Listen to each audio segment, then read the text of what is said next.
that we are there. So we're making sure we're pressing recording, and a welcome to Morgan Holmes from Unlocking You. Now, Morgan only lives up the road from me, really, don't you? Really, that is true. Yeah. It is only up the road. It's probably about, 20 Ks? Yeah. We could nearly walk that on a good day. There you go. We could. There are some big hills in the way, though. Yeah, that's okay. I'll wait till my legs better. So welcome, Morgan. And this is just an informal chat interview just to get to know you a little bit more, because these interviews go into my groups and the people are really loving getting to know the members a little bit more instead of just being, that static face in our profile picture on Facebook. Yes. Well, thank you for having me. Thank you. You know me, I'm always up for a chat. Aren't we all? So listen, tell us a little bit maybe about Morgan in terms of who you were before, what kind of you had to do to get to where you are now. So just in a kind of, I know we don't have that long, so just as you can. So when I run workshops, which I do a lot of, which I'm sure we'll talk about at some point along, I do a 30 seconds about Morgan, which is usually about a minute about Morgan. So I'll give you a little bit more than that, but I will try not to go too long. So I'm one of those rare things called a born and bred West Australian, country West Australian, even rarer. So I grew up down south and was born in Katanning, grew up in Denmark. Came to the city to go to uni. I studied business and completed my Bachelor of Business. I went into accounting. Who knew? I went to the dark That does side. not seem like the Morgan that I know. It wasn't. Well, so this is where there's some of my learnings and the things that I had to do. So I actually did my CPA. I mean, really, that was just extreme. And I worked for Rio Tinto, which was called Hammersley Iron, for 15, 20 years, doing all sorts of things, doing planning, human resources, designing business models, researching integrated business systems, marketing. I went to China and visited steel mills, all sorts of things. So very much a generalist. And I went and did a postgraduate in human resource development, because I knew that this accounting stuff wasn't for me. Yeah. But what I would say, and I knew I was always drawn to helping people, to working with groups, and, my big bosses would put me in those positions. They had faith in me. I didn't know it at the time. But what I would say is, with hindsight, for a long time I was doing work which wasn't good for me, wasn't the right work. But I could do it because I'm determined. And reliability is a big part of who I am. I don't let people down. Yeah. So, did that for a while. But always knew that I wanted something different. And then I started doing some work for Synergy, utility power company in Perth. Yeah. And with their senior leadership, and I did a lot of cultural change, all sorts of stuff. And I saw this program for their leaders and I went, that's what I want to do when I grow up. The reason it was different was it wasn't about skills. It was actually around what's going on beneath the waterline. And this is the mindset stuff, personal growth, transformation, all that sort of stuff. And so then I went and got accredited in that. And that's where Unlocking You came from. So what were the barriers I had to get past? Well, for a long time, many, many years, I was doing work that I thought I should be doing, that I could do, but it wasn't right for me. So I got to a point where, it's almost soul destroying. No one did anything bad to me, but it wasn't good for me. And it was only when I realized and was aware and then brave enough to go, you know what, no more of this other stuff, that I was able to do the work that is actually what I'm meant to do, is what I'm doing now, which is working with people, whether it's small business growth or mindset growth. That's really what it's about. I've actually, though, really realized in the last little bit that I thoroughly enjoy the business strategy piece, the taking a plethora of ideas and creating some organization, some structure around it. So then people go, I've got all these ideas. I find people get stuck with that because they're like, I don't even know where to start. And then we break it down into, well, okay, that's probably the thing you need to do in a few years' time, but let's start on this bit now. So one of my, in small business, we're trying to figure out what our taglines are and things like that. You're the communication queen, so I'm sure that you can give me lots of tips on this, but one of mine is making complex things simple. That's one of the things that I'm known for doing. Love it. Yeah, absolutely. And look, you said that, you know, you always knew that there was something else you wanted to do rather than what you were doing. Was there a specific, I don't know, aha moment, specific point that you went, oh, enough's enough? Well, there was. It would be the point at which my personal transformation really began. And it's probably 7 or 8 years ago. So I'm in my early 50s now. So it was mid 40s when that happened. And it might have even been a bit before that. You know how the years blur. But it was a point where I just kept pushing myself to do a piece of work. I had to do a project. I was consulting to a large corporate. And I just knew in my soul that it wasn't right. And it was actually when I listened to that. Yeah. So it was actually the moment where I listened to, you know, when you have that feeling where you just go, this doesn't feel right. And you push that little thought aside, push it aside week after week. No, it'll be fine. Keep doing it. It'll be fine. And then when you actually get to the point of going, no, it's almost like body went, no, just no. Yeah. Yeah. And what was different, do you think, then that you said no? Because, and I know that the listeners, quite often people say, yeah, I kind of feel like that, but I don't know what to do about it. So, you know, it's like being in a bad relationship. Yeah. And, you know, we've all done it at some stage.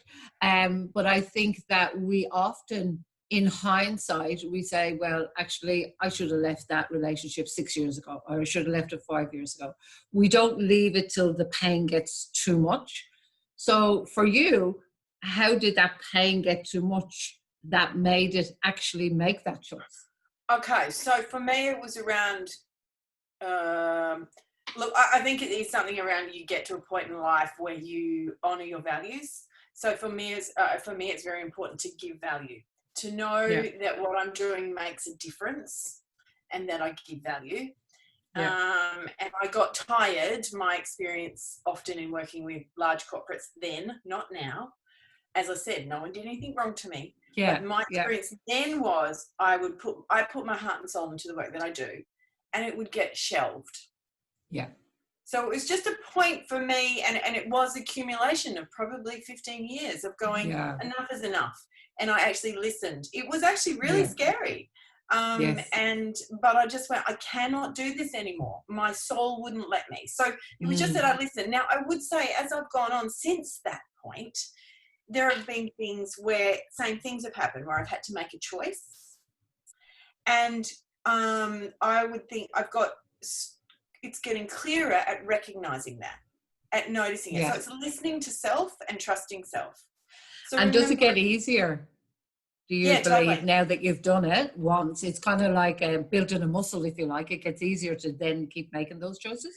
Totally, completely. Now, you know, I think it's around recognizing what your values are, and so your values are those things which you unconsciously prioritize your life by. So for me, reliability is really important.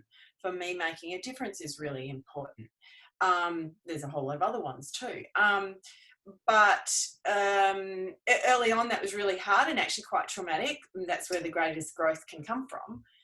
But now, making those choices, for example, you know, I used to feel that for me to make a difference, I need to do lots of different things and work with lots of different people, right?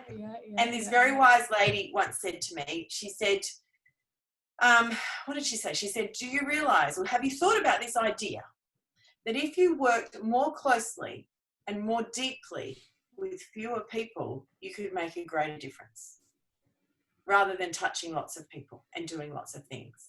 That was another point of growth. And that's where I was able to make that choice and say, okay, say no to this, say no to that, let go of this, take on trying to help people more deeply yourself, which might mean working with yourself or working on yourself for a little while, and then go back into it. And every time it gets, I think it's about doing it again and again and again, and reflecting and integrating. Yeah, I love that. And it kind of goes into the power of saying no. And there's great strength in that, because we do believe, I think, especially as women, that we quite often believe we have to be everything to everyone and mother everyone in some way, shape or form, whatever that is. And that kind of brings on, I suppose, when that person gave you that advice, it's more around what we call as avatar or ideal client. It's getting really clear on that person. And what is it they say? It's an inch wide and a mile deep. Because definitely that person, one of the biggest illusions I found when we talk about avatar, at one stage I was called the avatar queen, was that people say, if I get that specific about one person, Carmen, I'm going to miss out on all the others. And I said, no, if that person has 10 problems, anyone that has 2, 3 or 4 of those problems, when the time is right, if you've got the right message and the right person and you keep talking that message, I think I actually gave this example a while ago, when you're talking about a texter, or as I have a highlighter, and I'm always talking about a highlighter. You don't need a highlighter every day, but one day when you need a highlighter, you'll remember Carmen talks about bloody highlighters. And I don't want anyone to ever think of me talking about highlighters, by the way. That's right. Well, I don't know whether it's you or someone else, the saying, if you try and speak to everyone, you speak to no one. Yeah, absolutely. And I love that you mentioned values, and I'll just touch on that for a moment. How do you now measure within yourself that you actually are having your values met? Having my values met, that's quite interesting. So when, how do I measure having my values met? I don't measure my values being met. I notice which ones are coming up. I know, as in which ones are stronger. I will consciously sometimes often choose to honor one more strongly, because that will be my pathway to growth. So what I mean by that is, for example, last year, it would have been courage. And therefore, that would be the lens that I place over my decision. So if I was feeling stuck, I would go, and I have a model that I use to work with values. So that's my reference point for it. And I understand everyone has a different reference point. So I would have gone through and done some work I did at the beginning of last year to go, right. And then I would have looked at them and said, well, these are my top 3 or top 2. And courage was one that came up. And then when I'm making choices consciously, I am choosing what is the courageous step, what is the courageous action. Right. Okay. Love it. Prior to that, passion came up. So what is it that I'm passionate about? Follow that. Cool. Awesome. That sounds a really great way of doing it. Because so many people, and I know I myself would have been the same many, many years ago, everyone talked about values, and I was going, oh, for God's sake, you talk about it, but I'm not quite sure. And kind of, as you alluded to earlier, it's really about, I think the best way to describe it is, it's what you're most organized around in your life. People say, oh, I value connection, but they never, ever make any effort to connect with anyone. Well, then, no, you don't value it. It's just what you're saying. You're actually not organized. I agree with what you're saying, but I also challenge it in some ways, in that, so DeMartini, one of the people that talks about values and stuff like that, one of the theories is that the values that we call out often as our top values can be the values where we feel the most missingness. So if someone is calling out that connection is a strong value, it might be that they're feeling a missingness around it. I would agree with that. However, if you don't do anything to get the connection, then I would argue it's not your value. Because there's all different theories. There is, and I love DeMartini. But let me ask you another question. What is success to you? Okay. Well, I'm sort of known for talking about, I do talk about success often. Oh, okay. And I have a quote that I love, which is, success is when you love who you are, when you love what you do, and when you love how you do it. So for me, success is holistic. It's about the person and the business. It's about the whole person. So success to me is when, for me, it's ticking the boxes of, am I fulfilling, and do I feel fulfilled in the roles I play in life? Those roles are as a mother, as a wife, as a friend, as a business owner, as a community member, as a thought leader. So for me, it's understanding all of those things. Yeah. So would you say that at the moment you're feeling in your life and business and life business altogether that you are feeling successful? Yeah, definitely Cool. stepping into that, definitely. Beautiful. And what's the biggest factor that has helped you to be successful? Look, I think over the last year particularly, it has been getting really comfortable with failure. Getting Okay. really comfortable with failure, and that failure is actually really cool. So I have a simple, thing where I go, what is it? Failure equals feedback. Feedback equals growth, and growth is a gift. Therefore, failure is a gift. That's my All right. simplification. Yeah, it's interesting. I just remove the failure and just make a feedback, straight feedback. Yeah. Exactly. Yeah. But a lot of people see failure. So when that's what I mean. For me, I suppose it's about trying things, not getting hung up if they don't work. Go do something else. That would be one of the big things that has happened. Yeah. Yeah. What else would it be? Trust in Yeah. self. Yeah. So trusting my instincts, having a go, and being comfortable. Just trying to think of the right words. Being seen. Yeah, that's a big one for a lot of people. So when you say about failure, and again, I know I'm asking you these questions because I know it's going to make such a huge difference for the people listening. So what is it that keeps you going when you do feel that momentary failure or whatever? What is it that actually keeps you going? And once again, anyone who's watched any of my stuff or seen my stuff will have heard me quote this one before too. So I do get inspired by quotes and I use them, and that's all there is to it. It works for me. Okay. I get that it might not work for others. So I came across a quote 5 or 6 years ago from Nelson Mandela, which is, "May your choices reflect your hopes, not your fears." Now, that sounds simple and it's just some words on a page, but it really resonated with me. So every time I have that little moment of going, "Oh shit, that didn't work," or that, No, you're freezing a or little whatever. bit. That's okay. Am I? I should be. Yeah. Am I back? So every Yes. time I have that feeling, I connect with my hopes.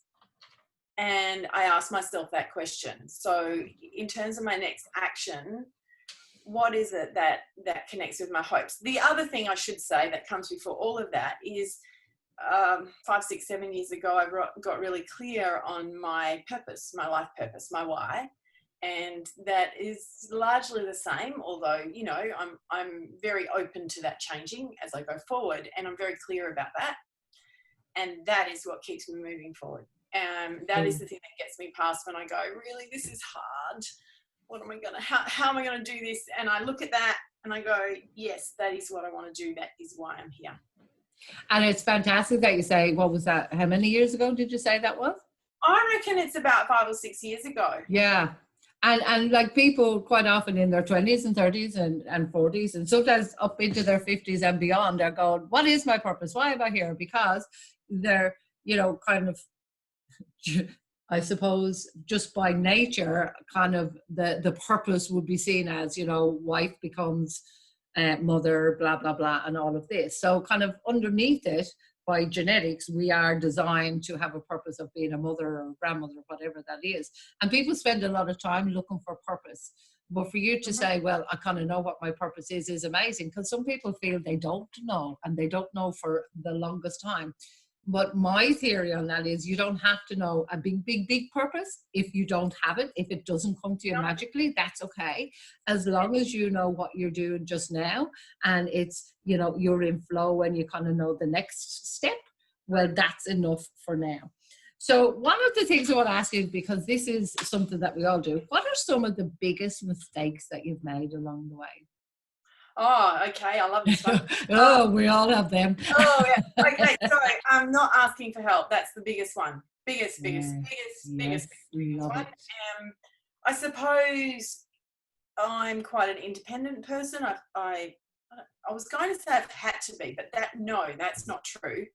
I am. You know, I left home at 17, came to live to the city to go to uni, you know, went and found a job, went and did this, didn't know anyone here, take on new projects. So for me, the idea of being thrown in the deep end and swimming bloody hard and surviving it is normal.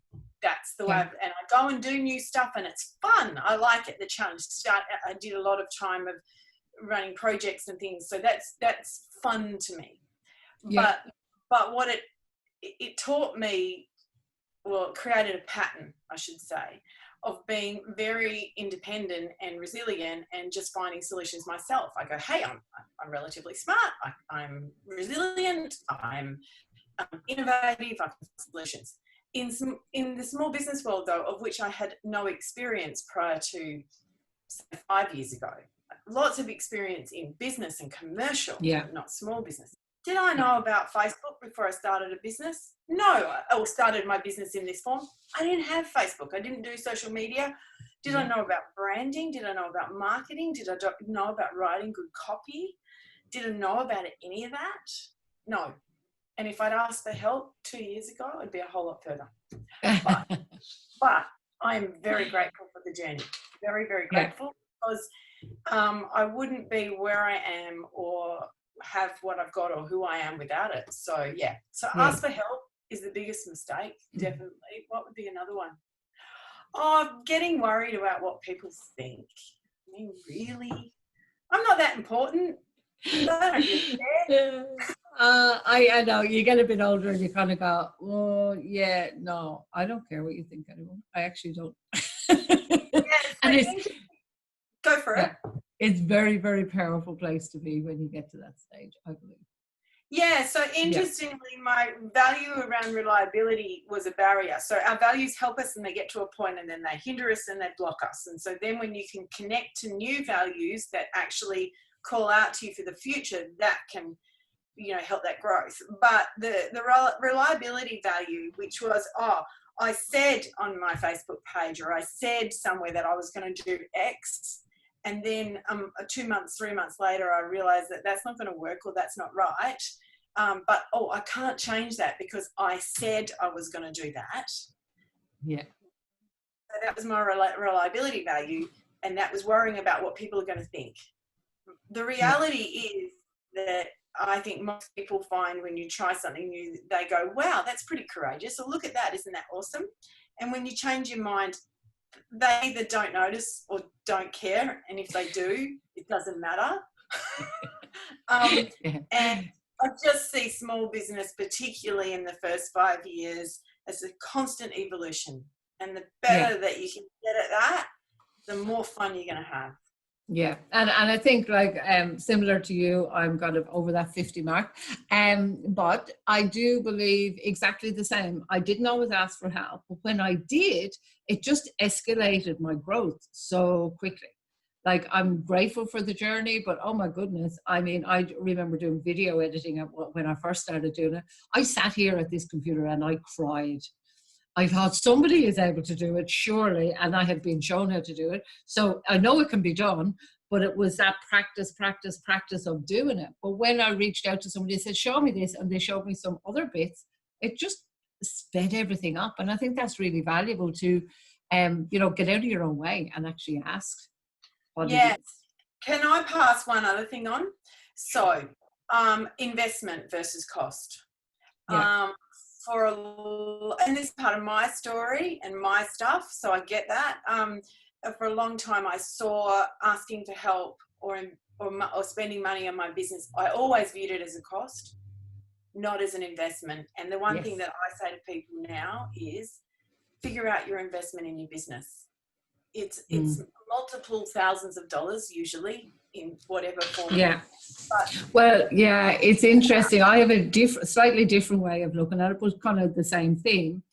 No matter what, I don't care how much money I have to invest in something, as long as I can find a way to recoup that money plus $1, it hasn't cost me anything. I like that. Awesome. Yeah. Like that. So whatever I'm going to learn in that I can make that money back plus $1, then it's a no-brainer. And it doesn't matter how much it is. Yeah, love it. It took away that, exactly like yourself. And I think that comes from what we're taught to think. We're taught we're, I don't know if brainwashed is the word, but let's just use that for today. But we are, and we're in society, we're in a certain way, and you have to spend, and you have to do this, you have to do that. So we're taught how to think. So you think, oh my God, I don't want to spend all that money. Definitely, absolutely. Look, I can't believe it's nearly the 30 minutes. I'm going to ask you one more question, and then I'll get you to share some other stuff, how people can contact you and that sort of thing. So what are some of your success habits? My success habits would be plan, do, act, check. So I do sit down every so often, and it probably is about once every 3 months, and look out and go, okay, what did I just learn, and what does that mean for my pathway forward, and set myself goals. So goal setting, I think, is really important. I also believe that planning is really important. So there's no point setting a goal and then not having a plan to get there. But I also believe that plans are made to be changed. So it's okay to have a plan and then change it, but do it consciously, make choices. That would be one. I write out my list, and then I structure it each week with what am I doing each day. It's in pencil. But I can figure it out. The other success strategies are reframing. So I do believe, I love the saying, when you look at an upset a different way, it becomes a set up for growth. So I like that one. I haven't heard that one. An upset to a set up. Yeah. And who is it? Yeah. So if I was to ask you who your ideal client is, who is that? It is a small business owner within their first 5 years of growth who are working in a service-based client sort of industry, generally a sole trader or just a small group. It's not a large business is what I'm saying. They're someone who is struggling with either overwhelm because they've got too many amazing ideas, or struggling with procrastination because they are too fearful to take the steps. Yeah. What else are they doing? Yeah, that's where they're at. So they're looking for someone. Is it normally a woman or a man? It doesn't matter. It is more often than not a woman, but I am very comfortable working with men as well because of my background in the resource industry. And I have 3 older brothers and no sisters. I'm the opposite. All sisters, no brothers.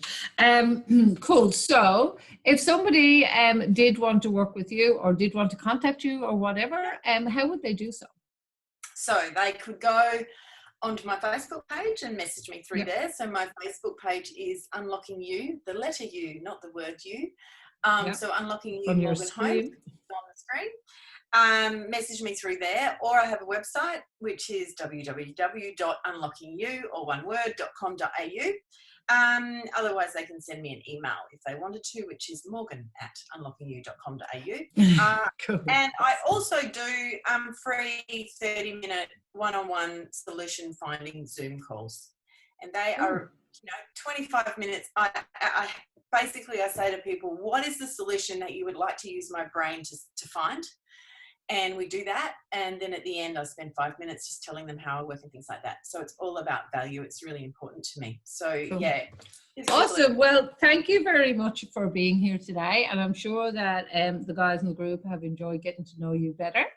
And we're going to hop off because we've got another interview. Got to get back on. I know. Okay. Thank you so much. Okay. I loved it. That's okay. Bye from me. See ya.